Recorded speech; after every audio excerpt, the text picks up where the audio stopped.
comenzar la charla yéndome a los orígenes. No de lo que sería la genética de la reproducción, sino de la medicina de la reproducción en sí. Todos conocerán esta foto y me gustaría preguntar a la audiencia si alguno de ustedes sabe cuántos intentos tuvo que hacer el profesor Edwards para conseguir que se produjera el primer recién nacido vivo tras fecundación in vitro. ¿Alguna idea? Ya he escuchado por aquí más de 100. En concreto, fueron 102 intentos antes de conseguir el primer recién nacido vivo tras fecundación in vitro. Esto nos hace una idea de lo complicado que es nuestro mundo y lo que tenemos que luchar para que se puedan actualizar las técnicas y que se puedan consolidar. Lógicamente, siempre con estudios con medicina basada en la evidencia. Tras estos 102 intentos, todos conocemos el primer nacimiento de Louise Brown en julio de 1978 y finalmente en 2010 el profesor Edwards ganó el Premio Nobel de Medicina. Voy a pasar a comentarles muy brevemente un poquito acerca de nuestra compañía. Genomics se basa en, primero, un proceso de estudios, un proceso de lo que viene a ser experiencia en investigación, empezando con la investigación básica, posteriormente en investigación clínica y ya lo trasladamos a la clínica en sí, que es cuando sacamos los test o los productos clínicos que se pueden aplicar a los diferentes estudios. Por ejemplo, nosotros contamos con el doctor Carlos Simón, conocido en el mundo de la reproducción, que es nuestro director científico. También tendríamos a Luis Aznar, nuestro director de expansión, y Nancy Rodríguez, la cual conoceréis muy bien, porque trabaja aquí, cita en Buenos Aires, y actualmente tenemos aquí también a Pilar López, que va a ser la futura lab manager de nuestro próximo laboratorio que vamos a abrir en Buenos Aires a la mayor brevedad. Actualmente nosotros nos encontramos alrededor de todo el mundo. Nosotros tenemos laboratorios empezando en Delhi, en India, pasando por Dubái. Nuestro headquarters se encuentra en Valencia, en España. Tenemos laboratorios en Montreal, en Canadá. 3 laboratorios en Estados Unidos, en Miami, en Los Ángeles y en Nueva York. Tenemos laboratorio también en el DF y en Brasil, en Sao Paulo. El plan que tenemos para 2017 es, por una parte, abrir en Tokio, en Japón, en UK, en Londres y, como les decía, en Buenos Aires, y esperemos que sea muy pronto. Los estudios que nosotros realizamos en medicina reproductiva van desde la parte preconcepcional, como puede ser el estudio de portadores, o también el estudio de receptividad endometrial. No voy a contarles ahora porque pasaré posteriormente a ir detallando poco a poco cada uno de ellos. La parte preimplantacional, como el Preimplantation Genetic Screening o estudio cromosómico de los embriones, o el PGD, el Preimplantation Genetic Diagnosis, que sería el estudio a nivel monogénico de estos mismos embriones. Y por último, el prenatal, con el test prenatal no invasivo, el NACE, sangre materna a partir de la semana 10, o el POC, que es el Products of Conception. Si desafortunadamente la paciente que está embarazada ha tenido un aborto, nosotros realizaremos un estudio molecular de esos restos abortivos. Esta es una breve introducción de todos los puntos que vamos a ir tocando. Lo que me gustaría conseguir es que de cada uno de los puntos que vaya hablando, poder destacar uno de los test que podemos ofrecer a los pacientes y que estos se puedan ver beneficiados de todas y cada una de estas técnicas. Me gustaría destacar también que para realizar todos estos test, vuestros pacientes no tienen que ir a Estados Unidos, no tienen que ir a Europa, no tienen que ir a otro país de Latinoamérica, ni siquiera tienen que ir a Buenos Aires. Actualmente, los pacientes de Mendoza ya se pueden beneficiar de estas técnicas aquí en el mismo Mendoza. Comenzaremos con la infertilidad de causa genética. En este caso vamos a hablar de la parte del varón. Nosotros podríamos realizar un estudio de anomalías espermáticas en los varones. Sabemos que varones con aneuploidías o anomalías cromosómicas en sus espermatozoides tienen una capacidad de generar un mayor porcentaje de embriones anormales cuando se fecundan los ovocitos. Realizamos un estudio mediante la hibridación in situ fluorescente. Tenemos sondas de ADN fluorescentes y marcaremos ciertos tipos de cromosomas, muy importantes y para toda la charla. Cromosomas 13, 18, 21, X e Y.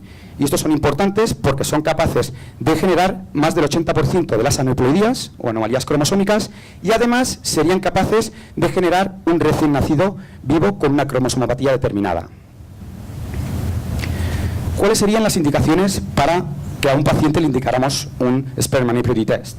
Bueno, podemos ver en la gráfica muy claramente que a medida que disminuye la concentración espermática en el varón, aumenta el porcentaje de varones con un sperm aneuploidy test alterado. Y esto, a su vez, generaría mayor porcentaje de embriones anormales. Con lo cual, tenemos que, como decíamos, a menor concentración espermática, mayor porcentaje de pacientes que van a tener un sperm aneuploidy test alterado. Con lo cual, primera indicación, lógicamente, sería factor masculino. Una segunda indicación sería aborto de repetición de causa desconocida, fallo repetido de implantación y también el haber tenido una gestación previa con una alteración cromosómica. ¿Razones para realizar el análisis cromosómico en espermatozoides? Pues bueno, en 3 puntos. Hablamos del nivel embrionario. Espermatozoides con alteraciones para cromosomas sexuales, lógicamente, generarían embriones anormales o neiploides. Y espermatozoides diploides generarían embriones triploides. A nivel de embarazo tenemos que disminuyen la tasa de gestación tras ICSI e incrementan las tasas de aborto. Y a nivel de la descendencia aumenta el riesgo de la descendencia con anomalías para cromosomas alterados en los espermatozoides. Síndrome de Down, Klinefelter o Turner. Todos sabemos que los gametos, los ovocitos o los espermatozoides son haploides, es decir, tienen un cromosoma. Si nosotros tenemos un espermatozoide con una disomía, por ejemplo, para el cromosoma 21, dos cromosomas, si ese espermatozoide fecunda un ovocito, tendríamos como resultado un embrión con 3 cromosomas, con una trisomía, en este caso 21 o síndrome de Down. Por lo tanto, el resultado del FISH nos va a permitir ofrecer un asesoramiento reproductivo más personalizado teniendo en cuenta el tipo de anomalía observada en el FISH.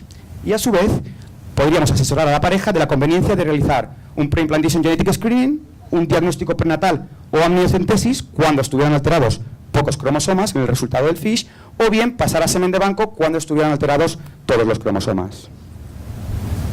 Siguiendo con la charla, hablaremos de edad materna avanzada y riesgos genéticos del embarazo. Para ello, nosotros podemos recomendar a nuestros pacientes, por edad materna avanzada, realizarse un PGS, un Pre-Implantation Genetic Screening, a través de secuenciación masiva, porque es la técnica que hoy en día estamos utilizando para casi todos nuestros estudios. Nosotros vamos a realizar este Pre-Implantation Genetic Screening para la evaluación de la viabilidad embrionaria, porque nos va a aumentar tasas de implantación y nos va a disminuir tasas de aborto y el riesgo de descendencia con cromosomopatías. Vamos a hacer una pequeña evolución de lo que han sido las distintas técnicas para realizar el PGS. Empezaríamos entre 1991 y 95 con la técnica del FISH, como hablábamos antes, la hibridación in situ fluorescente. Pero con ella solo podíamos realizar el estudio de ciertos cromosomas, un panel muy limitado, 2, 5, 7, 9, hasta 12 cromosomas. Pero, ¿qué ocurría con el resto? Hasta los 24 cromosomas nos estábamos perdiendo mucha información. Y es por ello que ya en el 2008, con los arrays de FGH y posteriormente con el SNP de microarray y la qPCR, somos capaces de poder estudiar todos y cada uno de los cromosomas, los 22 autosomas y los cromosomas sexuales. Y es a partir de 2013-2014 cuando incorporamos a nuestro campo de la medicina reproductiva la secuenciación masiva. Indicaciones para realizar un PGS. Como decíamos, edad materna avanzada, 38 años de edad o más. Eso es lo que nosotros llamamos edad materna avanzada por un estudio que realizamos, pero por ejemplo en Estados Unidos, pacientes de 35 años ya se les consideran como edad materna avanzada. También pacientes que han tenido una aneuploidía previa, fallos de implantación repetidos, 2 o más fallos de implantación tras ciclos de fecundación in vitro, aborto de repetición, 2 o más abortos. Había antes una discusión entre si una abortadora de repetición se debería considerar a partir de los 2 o de los 3 abortos. Nosotros llevamos un estudio desde 2010 hasta 2014 y vimos que las pacientes a partir de 2 abortos tenían las mismas tasas de implantación, tasas de gestación y también tasas de embriones anormales que pacientes que tuvieran 3 o más, con lo cual definimos que una paciente abortadora de repetición ya se le podía considerar a partir de los 2 abortos. Y también, como hablábamos antes, factor masculino severo, aquellos pacientes cuyo varón tenga menos de 5 millones de espermatozoides por mililitro. Este es un estudio que tuve la suerte de presentar en la SRM de 2014 en Hawái, en el cual estábamos comparando la técnica de arrays de CGH, que hasta entonces era el gold standard, con la de secuenciación masiva, porque lo que queríamos ver era si podíamos detectar exactamente lo mismo con secuenciación masiva que con arrays de CGH, como decía, era anteriormente el gold standard. Este estudio se realizó para cromosoma completo. y lo que vimos es que había una tasa de concordancia exactamente igual entre raíz de CGH y en NGS. En este estudio fue de un 100%. Y hablo de cromosoma completo, aquí pueden ver una trisomía para el cromosoma 9 en ambos casos, porque también es muy importante poder detectar pequeñas pérdidas o deleciones o pequeñas ganancias o duplicaciones parciales, es decir, de solo una parte del cromosoma. Y esto es así porque nos encontramos distintas plataformas de secuenciación masiva que no son capaces de detectarlas. Nosotros publicamos este artículo el año pasado en el cual veíamos que con las plataformas que nosotros hacemos, el PGS, somos capaces de detectar estas pequeñas deleciones o duplicaciones parciales de hasta 10 megabases. Eso sería una tabla dividida por indicaciones. Tenemos recurrent miscarriage o aborto recurrente, recurrent implantation failure o fallo de implantación repetido, male factor o factor masculino, previous trisomic pregnancy o cromosomopatía previa y advanced maternal age o edad materna avanzada. Me gustaría destacar que las tasas de embarazo por transfer y las tasas de implantación son muy similares en todos los grupos, a pesar de que si nos fijamos en el porcentaje de embriones anormales, todas son muy similares, en torno a un 65-70%, excepto edad materna avanzada, que es de más de un 85% de los embriones. Hoy en la comida estábamos comentando que es importante informar a las pacientes previamente hacerse un ciclo de reproducción, en este caso un ciclo con un PGS, de cuál van a ser el porcentaje o la probabilidad de que tengamos embriones normales, porque luego siempre se pueden llevar al engaño y es muy importante que ellas lo sepan desde un principio. Y claro, estamos diciendo que edad materna avanzada, a partir de 38 años, la probabilidad de que sea un embrión anormal es más de un 85%, pero lógicamente no es lo mismo que la paciente tenga 38, que tenga 41, que tenga 44 años. Lo podemos ver en esta gráfica, donde tenemos porcentaje de embriones anormales, parte de 38 años de un 75%, se va casi a un 95% cuando la paciente tiene 45-46 años. La tasa de transferencia, lógicamente, disminuye, va desde un 65%, pasa a ser de un poquito más de 20% con 42 años a ser de un 10% cuando la paciente tiene 45-46 años. Si nos fijamos en las tasas de embarazo por transfer y las tasas de implantación, vienen a ir más o menos a la par, entre un 50 y un 60%, hasta que pasan los 43 años de edad, que caen en picado, al igual que la tasa de embarazo por ciclo, que parte de cerca de un 40% a ser de un poquito más de un 10% con 42 años, prácticamente nula o inexistente cuando la paciente tiene ya 45-46 años de edad. Pasamos a hablar de la detección embrionaria en enfermedades hereditarias. Esto es, como decíamos anteriormente, el PGD o estudio para enfermedades monogénicas, Pre-Implantation Genetic Diagnosis. Nosotros lo que queremos con esto es evitar que una enfermedad conocida en una familia pueda ser transmitida a la descendencia. Por lo tanto, vamos a estudiar sus embriones y así transferir a aquel embrión que sea normal o sea portador sano de dicha enfermedad. Esto sería un panel estándar de enfermedades monogénicas frecuentes, pero como le enseñaré a continuación, hemos estudiado muchas más de 250 enfermedades hoy en día. Alrededor de un 80% de las enfermedades nosotros las catalogamos como comunes, por lo tanto un 20% quedarían como enfermedades no comunes. La diferencia que esto conlleva es que las comunes tienen un proceso mucho más rápido antes de iniciar el ciclo de reproducción y las no comunes a veces son incluso protocolos nuevos de enfermedades que no se han estudiado antes y que pueden llevar entre 4 o 6 semanas o incluso meses.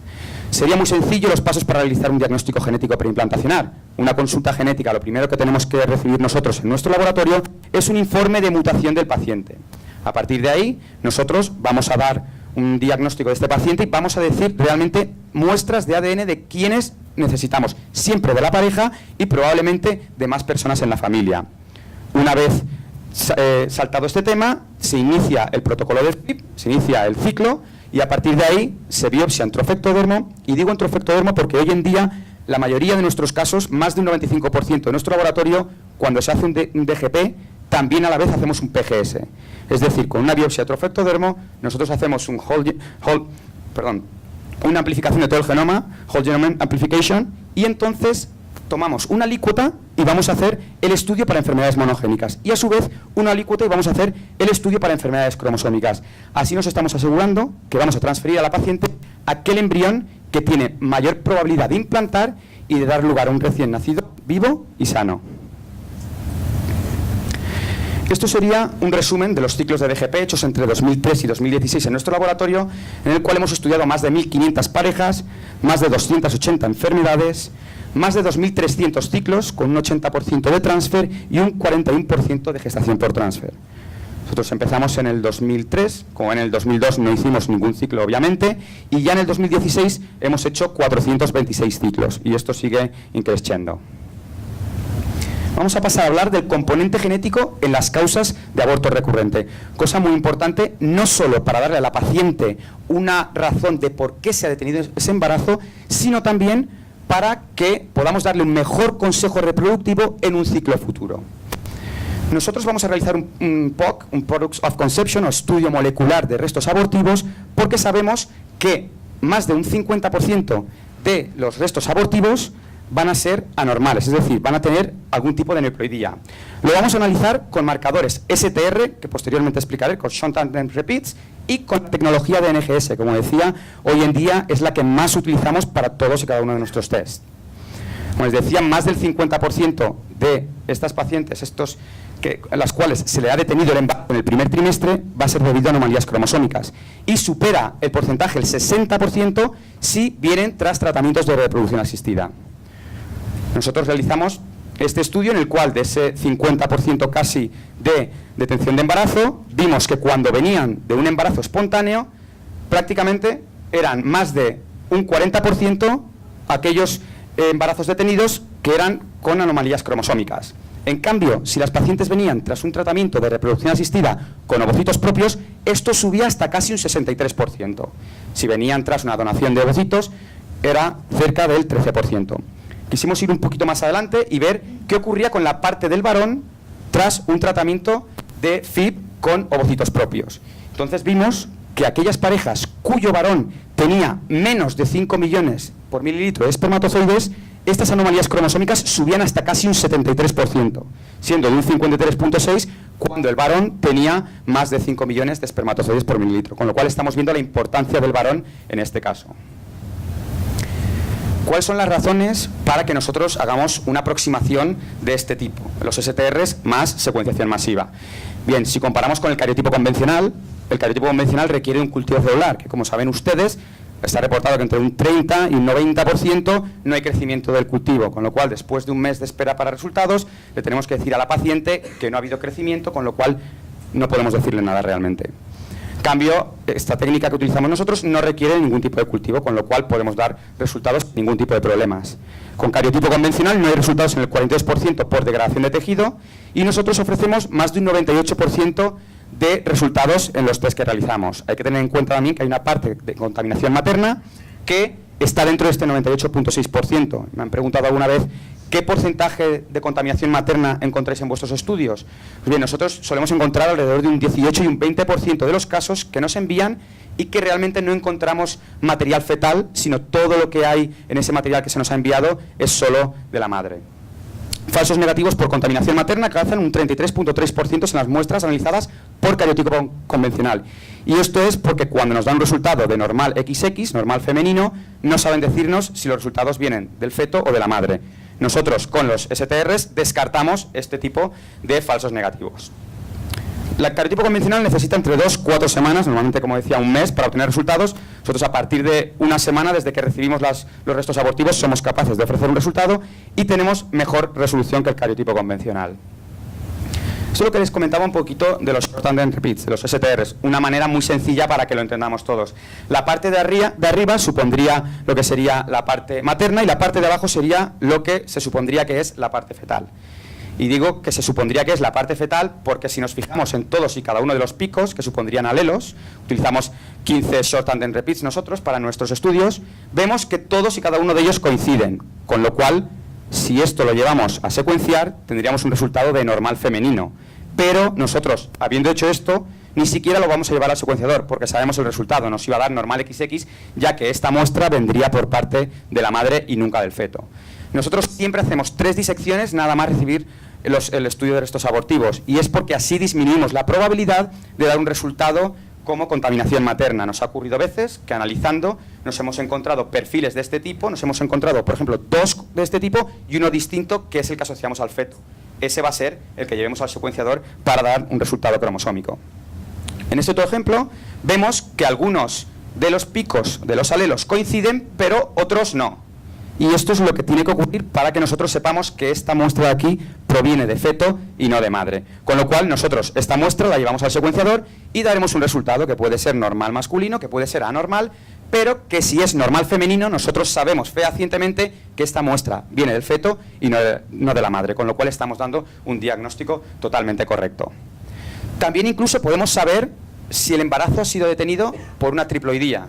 Es decir, sabemos que más o menos entre el 9 y 10% de las detenciones de embarazo en el primer trimestre son debidos a poliploidías. Pues bien, en este caso nosotros estamos viendo que en alguno de los STRs vemos hasta 3 picos, lo cual nos da una idea de que este embarazo se ha detenido por una triploidía. Incluso si nos fijamos en la parte inferior izquierda, donde tenemos representados los cromosomas X e Y, el gen de la melogenina que comparte los cromosomas X e Y, podemos ver que el que representa al cromosoma Y tiene prácticamente el doble de altura que el que representa al cromosoma X. Eso nos está diciendo, realmente estamos midiendo el área bajo la curva, que sería la concentración de ADN de cada uno de ellos. Con lo cual, si el de Y es el doble prácticamente que el de X, nos está diciendo que este embarazo se detuvo por una triploidía y que además ese embrión era X, Y, Y. Diagnóstico prenatal no invasivo por ADN en sangre materna. Lo que comentábamos que era el test NACE. Nosotros lo que hacemos con un cribado bioquímico sería un poco similar, y así lo he representado, como pescar con red. En cambio, lo que nosotros queremos con un ADN placentario en sangre materna es tirar la caña e ir específicamente a lo que queremos pescar. Para que nos hagamos un poco una idea, en términos un poquito más científicos, si una paciente se realiza únicamente un screen bioquímico, tendremos una preocupación innecesaria. Vemos que de cada 20 mujeres que obtienen un resultado positivo en la prueba de síndrome de Down, tan solo una de ellas está realmente embarazada con un bebé con síndrome de Down. Esto genera en las otras 19 una preocupación innecesaria. Va a las siguientes ecos y se va viendo que, bueno, parece que todo está normal. Al final lo que va a ocurrir con esas 19 pacientes es que las vamos a mandar a que se hagan un test invasivo. Ustedes saben que una amniocentesis puede tener un riesgo de aborto entre un 0,4, 1%, 2% incluso, según el médico que la esté realizando. Con lo cual, esas 19 pacientes que no deberían haber pasado a realizarse un test invasivo, las vamos a llevar sin tener necesidad. Y también una falsa tranquilidad, porque vemos que de cada 20 mujeres que están embarazadas de un niño con síndrome de Down, 3 de ellas darían negativo en la prueba de screening bioquímico. Saldría el screening bioquímico, les dirían que es negativo, que todo va bien, y a medida que avanzan las ecografías, se vería hueso nasal, translucencia nucal, finalmente acabaría en una amniocentesis y se vería que el bebé viene con un síndrome de Down, cosa que se podía haber analizado mucho antes, simplemente con el test NACE, un prenatal no invasivo a partir de la semana 10 de embarazo. Como les decía, este test, a partir de la semana 10 de embarazo, es capaz de detectar en embarazos también gemelares y va a analizar los cromosomas importantes que hablábamos anteriormente, 13, 18, 21, X e Y.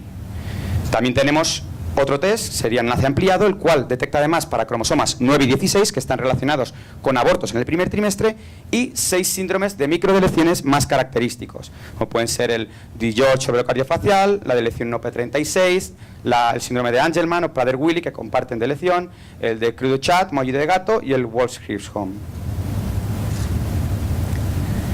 Ya para finalizar, hablaremos un poco de últimos avances en genética reproductiva. Primero les voy a comentar el ERA, el Endometrial Receptivity Analysis, o el estudio de receptividad endometrial, el cual es un test genético que ayuda a determinar la receptividad en el endometrio. Tras más de 10 años de investigación y más de 20.000 test clínicos, este producto hay muchas publicaciones también que lo avalan. Utilizamos NGS, en su día empezamos con los microarrays, pero hoy en día lo hacemos también por secuenciación masiva. Analizamos la expresión génica de 236 genes, que indican el estado de receptividad endometrial. Fue patentado por nosotros en el 2009 y es un procedimiento simple, una simple biopsia en el endometrio, en un día determinado que nosotros os decimos, y nada más. Simplemente poner en un tubo con RNA later para proteger la muestra. Se mete 4 horas en la heladera y a partir de ahí se puede enviar a temperatura ambiente. El tiempo de resultado suele estar alrededor de los 10 días y, como les decía, muchas publicaciones avalan la precisión y reproducibilidad del test. Veníamos diciendo que siempre hay que hacer estudios prospectivos randomizados, siempre hay que publicar para darle validez a todos estos test y no estar, digamos, vendiendo humo. La idea es hacer una transferencia embrionaria personalizada como tratamiento. Nosotros siempre habíamos pensado que el punto de receptividad endometrial en las pacientes, en todas y cada una de ellas, sin distinción, estaba en el mismo momento. Es decir, tras 5 días de progesterona, tras 7 días después del pico de la LH o tras 120 horas después de la primera toma de progesterona. Pero nosotros con todos estos test lo que hemos visto es que esto no ocurre así para todas las pacientes. De hecho, algunas de ellas tienen su ventana desplazada 1 o 2 días antes o 1 o 2 días después. Incluso hay pacientes que tienen ventana de implantación tan corta como 12 horas antes o 12 horas después. Este es un resumen hasta marzo de este año de 20.000 pacientes a las cuales se realizó una biopsia endometrial. Y vemos que los resultados, más del 70%, fueron receptivos el día que nosotros siempre hacíamos las transferencias, cosa que tiene lógica, estamos haciéndolo bastante bien. Pero lo importante a reseñar es que casi el 30% fueron no receptivas el día que nosotros siempre realizábamos la transferencia embrionaria, con lo cual esas pacientes no iban a quedar embarazadas. Vemos que de las pacientes no receptivas, la mayoría de ellas, el 85%, eran prereceptivas, es decir, necesitaban 1 o 2 días más de progesterona para realizar la transferencia embrionaria. Y el 12.6% fueron posreceptivas, es decir, necesitaban 1 o 2 días menos de progesterona para poder realizar la transferencia.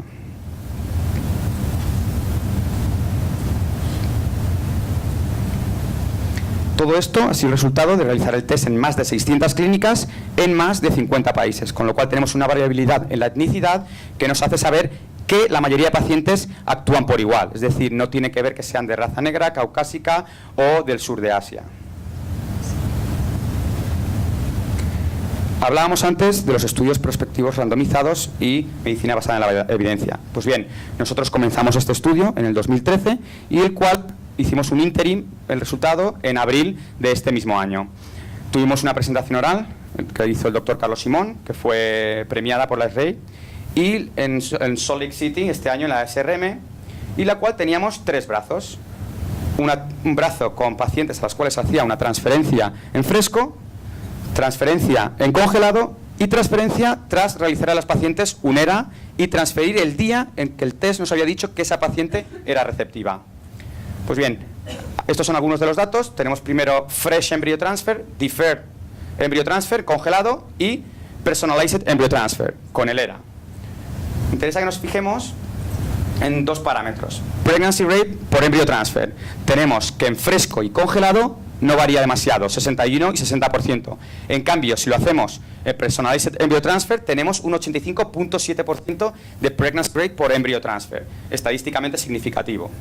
También, si nos fijamos en el Ongoing Pregnancy Rate por Embryo Transfer, tenemos que en fresco y congelado está alrededor de un 43-44%, y si nos vamos al Personalized Embryo Transfer, nos vamos hasta un 55.1%. Todavía no estadísticamente significativo, pero esperamos que cuando terminemos el estudio así lo sea. Estamos esperando hasta finales de este año, principios del que viene, para escribir la publicación, ya que queremos dar resultados de recién nacido vivo, que pensamos que le va a dar mucha mayor potencia y mucha mayor fuerza a lo que sería el estudio. Carrier Screening Test o test de compatibilidad genética. Nosotros realizamos un test para mutaciones monogénicas mediante secuenciación masiva, estudiando más de 4.000 asociadas a más de 600 enfermedades genéticas. Y hablábamos antes de enfermedades monogénicas y estudio de diagnóstico genético preimplantacional. Sabemos que una enfermedad monogénica son enfermedades hereditarias causadas por presencia de mutación o mutaciones en un determinado gen o genes. Hoy en día sabemos que hay enfermedades digénicas, por ejemplo. Es importante saber que la prevalencia global estimada para estas enfermedades es de 10 de cada 1.000 recién nacido vivo. Esto según la OMS. También es importante saber que las enfermedades monogénicas son las contribuyentes primarias al 18% de hospitalizaciones pediátricas y 20% de mortalidad infantil en países desarrollados. El problema de este tipo de enfermedades es que las mutaciones recesivas en las personas normalmente van pasando de generación en generación sin que sean percibidas las mismas, hasta que desafortunadamente una pareja coincide en tener una misma mutación en un determinado gen y tienen un recién nacido vivo con una determinada enfermedad monogénica. Y es importante que nos quedemos con que las enfermedades monogénicas no se pueden curar, pero sí se pueden prevenir. Este es un artículo que nosotros publicamos en el Fertility and Sterility en noviembre del 2015, cual voy a hacer un rápido resumen de los resultados, y es que el 84% de individuos tuvieron mutaciones detectadas de estas 549 genes que nosotros estábamos estudiando. Yo estoy seguro que en esta sala prácticamente todos, por no decir todos, tendremos alguna mutación determinada, pero nosotros estamos estudiando mutaciones que son patogénicas, que ya se han demostrado que tienen algún tipo de patogenicidad. La media del número de mutaciones por individuo fue de 2.3. El 5% de las parejas estudiadas tienen incompatibilidad genética, es decir, compartían la misma mutación recesiva o la mujer tenía una enfermedad ligada al cromosoma X, una mutación en este caso. Entonces, como resumen del estudio, tendríamos que de más de 5.000 pacientes estudiados, unos 2.500 tratamientos, el 5% tenían combinaciones de alto riesgo, es decir, tenían un 25% de tener un bebé afecto con una determinada enfermedad, un 50% de tener un bebé portador sano y un 25% de tener un bebé sano. Con todo esto y como resumen, tenemos que hemos prevenido el potencial nacimiento de 12 bebés afectos de una determinada enfermedad monogénica.